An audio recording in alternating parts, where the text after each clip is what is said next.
Welcome to this deep dive into one of the most used and often misunderstood metrics in statistics, R squared, or the coefficient of determination.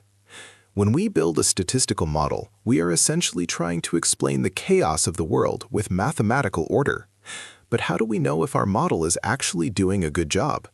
That is where goodness of fit comes into play. Imagine you are a real estate consultant.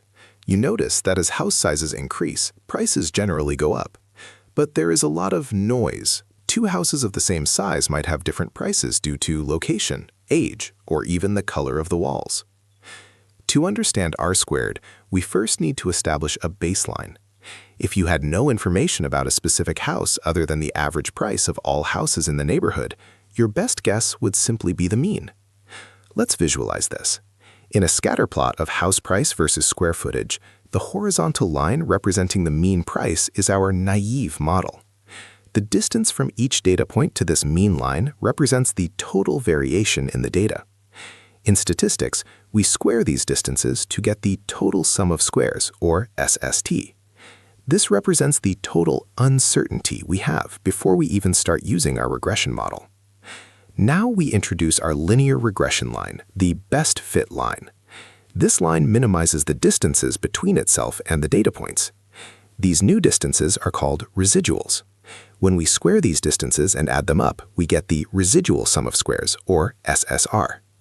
If our model is good, these residuals should be much smaller than the original distances from the mean. The magic happens when we compare these two. R squared is defined as 1 minus the ratio of the residual sum of squares to the total sum of squares. Mathematically, R squared equals 1 minus SSR over SST.